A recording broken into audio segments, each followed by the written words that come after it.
Last weekend, the heads of state of the Western Hemisphere, minus Cuba, met for the 5th version of the Summit of the Americas. The event was hyped as an opportunity for President Obama to set the tone for a new policy towards Latin America. And while the gathering yielded no substantive agreement, many believe that relations have entered a new era. This is a different type of rhetoric. This rhetoric, in my own lifetime of watching these things for decades, I have never caught such infectious rhetoric being thrown around. The summit is a gathering of the Organization of American States, or OAS. Article 19 of the OAS Charter, as agreed to in 1948, states that no state or group of states has the right to intervene, directly or indirectly, for any reason whatever, in the internal or external affairs of any other state. A founding article that has been routinely infringed upon by numerous members of the group, but by one more universally than the rest. For every country in Latin America, I could mention some heinous action that the United States committed. I mean, it's a dreadful history. And nor can it be kissed off by some rejective language saying, well, you know, I'm just moving on.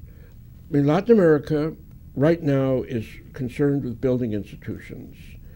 And part of the process of building institutions is going to have to involve an inquiry into the misdeeds that the United States has committed. Such an inquiry could have started at the summit itself by collecting victim impact statements from the various leaders around the room. Chilean President Michelle Bachelet was arrested and tortured, her boyfriend murdered, and her father found dead of heart failure in a prison cell after he was tortured, all for opposing the US-backed military coup of General Augusto Pinochet.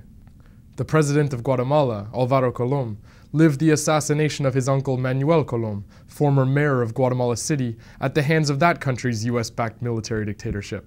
Daniel Ortega's Sandinista government in Nicaragua spent the entire 1980s fighting a brutal war against US-equipped Contras. President Lula of Brazil was imprisoned for his trade union activities in 1981 by that country's US-backed military dictatorship. President Morales took leadership of Bolivia's Union of Coca leaf growers during US attempts to eradicate the plant, which is a staple of Bolivian medicine, food, and beverage. Haitian President René Préval, while serving as Prime Minister under President Aristide in 1991, was forced to flee his country after a CIA-funded coup returned the military to power. El Salvador's new president-elect, Mauricio Funes, saw his brother, a student organizer, murdered in 1980 by security forces funded and trained by the US. And only 7 years ago, Venezuelan President Hugo Chavez was briefly overthrown by a US-sanctioned coup. The US was the only country in the hemisphere to immediately recognize a military government that would last only 47 hours. I didn't come here to debate the past. I came here to deal with the future.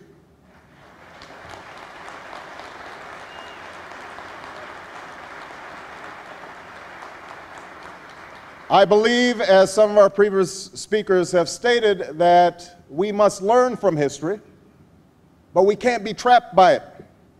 In contrast, hours after leaving the summit, Obama spoke at the Central Intelligence Agency headquarters, birthplace to so many of the US's interventions into Latin America, where he was willing to discuss the past. First, I want to underscore the importance of the CIA. When the CIA was founded, you were focused on one overarching threat, the Soviet Union. And for decades, the CIA carried out a critically important mission. It's part of the fuel that is stoking the fires that are burning under Latin American leaders. This is why, even after being charmed and romanced by Obama, a lot of Latin American leaders expressed a certain reservation, and that we still have to see what they're going to do on Cuba. The Latin American leaders made it extremely clear that the first and necessary step towards a new relationship would be the normalization of relations with Cuba. Creo que hemos comenzado con buenos pasos. Lo que ha dicho Lula ahora mismo es una gran verdad. No nos imaginamos nosotros una futura cumbre, una nueva cumbre de las Américas sin Cuba. The United States has abiding relations with 30 or 40 countries in the world that demonstrably are worse human rights violators in Cuba. So it's not a question of being a human rights violator. Washington's selective indignation is directed at Cuba because of Cuba's historic role as being this country's brothel, and the American Legion conventions were held in Batista's Cuba. And you had Ambassador Earl T. Smith. He wrote a book, and he said, I was the man who ran Cuba. If you wanted to know who made the laws in Cuba, come to me. And he said this proudly. A state of affairs that was put to an abrupt end when Fidel's guerrilla army took Havana on January 1st, 1959. U.S. policy towards Cuba ever since has been a policy of attempting to asphyxiate the Cuban economy and to isolate it. And of course, the irony is that it ends up today that Cuba has never been less isolated than it is, and the United States has never been more isolated than it is. That is, every country does or soon, within the matter of days, will recognize Cuba, to have diplomatic relations with Cuba. The United States has very troubled relations with any number of countries in Latin America. The reason why everyone felt so good after Trinidad was that almost an irreversible commitment was made by the United States to talk to Cuba. And Cuba is ready to talk, but only as equals. Le hemos mandado decir al gobierno norteamericano en privado y en público que estamos derechos cuando ellos quieran discutirlo todo. Derechos humanos, libertad de prensa, presos políticos, todo lo que quieran discutir, pero en igualdad de condiciones, sin la más mínima sombra de nuestra soberanía y sin la más mínima violación al derecho de la autodeterminación del pueblo cubano. Over the past few days, we've seen potential positive signs in the nature of the relationship between the United States, Cuba, and Venezuela. But as I've said before, the test for all of us is not simply words, but also deeds.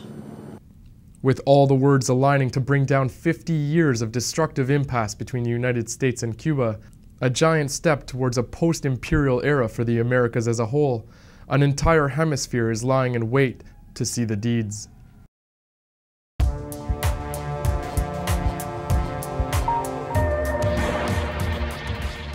Endless wars, abuse of powers, declining living standards, and the climate change crisis. The stakes couldn't be greater in the U.S., and with your help, we're moving our news operation to Washington, D.C. We'll focus on money and corruption. For example, big oil and arms companies shape American economic and foreign policy with far-reaching effects on the lives of ordinary people.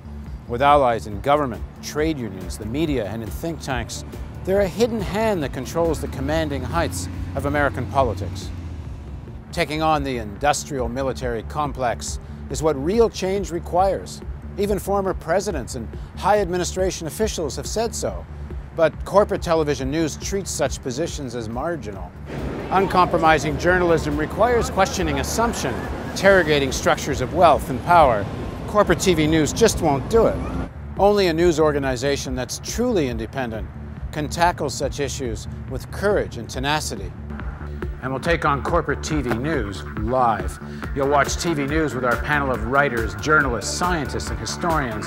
You'll be able to join in by phone, webcam, chat. Together we'll discuss and debate what's the real story and take on the myth and the propaganda. But this is only possible if you support us now. We need to prove that a viewer-funded model works. So if you want the real news, we need you now. Please click on the donate button and give generously. Now's the time to decide if you want the real news to thrive. Your tax-deductible donation makes it possible. Please contribute at therealnews.com.